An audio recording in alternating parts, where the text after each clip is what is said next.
Hey everybody, this is Nick from Android Headlines. Today we're going to be doing an unboxing of the Galaxy Tab S2. So this version of the Galaxy Tab S2 that I got is the 8-inch 32GB gold version.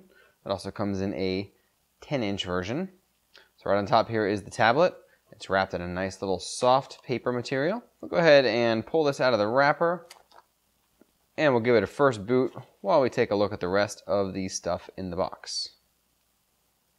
So as usual, you have the power button on the top right on a Samsung device, and this one has the volume rocker on the same side as the power button, which is a little uncharacteristic of Samsung devices, but that's okay. So in here you've also got the power brick. This is the US version, so it's got a US power brick. And of course the micro USB cable. This is a regular micro USB cable. It doesn't look like it's a USB 3.0 or USB-C, so that's just a standard one that you can use with any of the other ones that you probably have lying around. There's a SIM card ejector tool, which is interesting because this is the Wi-Fi only model. And of course you have your different booklets and that sort of thing in here.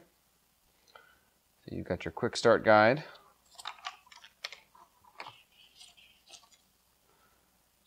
Just has your basic little features: camera and video, gallery, internet. Just a few little basics for you to go through if you've, I guess, never used an Android phone or tablet before. Some little Samsung sales material. Customer service, how to switch easily. Got the Milk Music ad in there, and then of course some health and safety information. Looks like nothing else in this box. So we will go ahead and take a look at the tablet itself. Definitely running Lollipop. First impressions of the keyboard are really good. I like the layout of the keyboard. It feels really good to press, and it's actually pretty easy to type regardless of the size of the 8-inch tablet. So we'll let it go through the usual software update type of stuff. Looks like this one's probably up to date. It just came out, so I would really hope it's up to date. We'll just go ahead and skip the adding Google account. Skip through a bunch of other stuff. Add my name in here.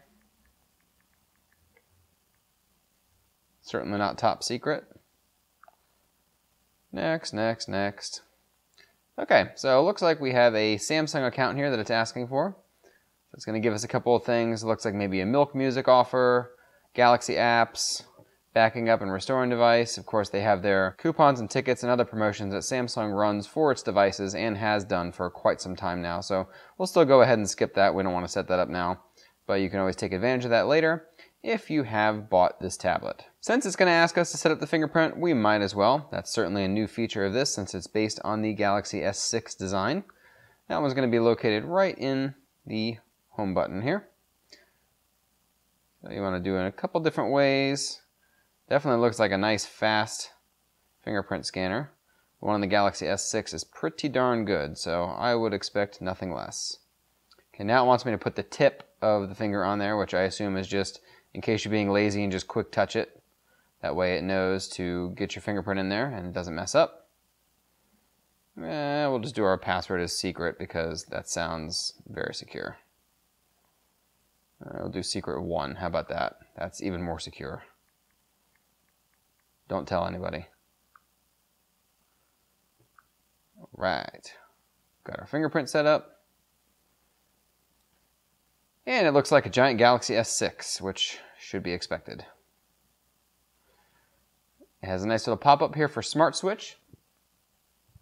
So if you've got a previous device, it'll help you do that really quick.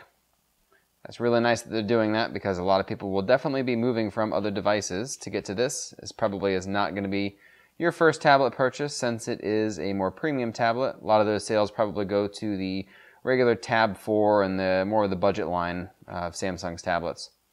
As you can see from the interface, it definitely looks like TouchWiz. There's certainly no mistaking that here. It's definitely the more refined TouchWiz that we found on the Galaxy S6 when it launched, and it is still Android 5.0.2. There is a software update for the tablet, so we'll go ahead and wait and see what that is. For now, we've got a couple of other options in here. So we have different motions and gestures. It looks like we have some muting alarms and that sort of thing. Under the lock screen settings, you have your fingerprints. So of course, Go ahead and put our fingerprint on there. I'll let you add a couple of different fingerprints. So obviously, since there's no NFC, you can't be paying with the fingerprint, but there is a couple of other things that Samsung has added in here, including signing into mobile sites and that sort of thing. The launcher is definitely a Samsung launcher. It seems to be smooth enough, although there's not multiple pages here, so I can't really swipe through that.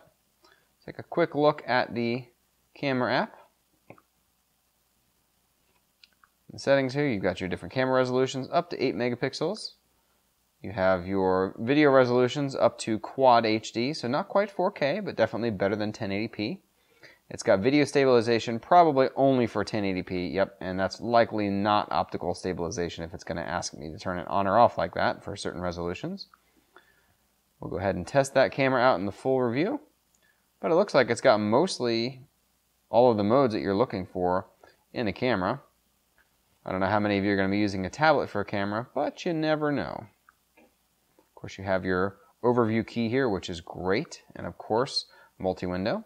So to test that multi-window, we open up the overview, we click on the little multi-window button, and of course, it lets you know that I don't have any recent apps in there that support multi-window, but it does have a nice little sub-launcher here, which is a much easier way to grab supported apps in the multi-window view than Samsung has had in the past. So this is really nice to see, particularly on a tablet where you're probably going to be using this a lot more often. Of course, you have your normal interface here where you can drag it, resize it, you can pop the window out if you want.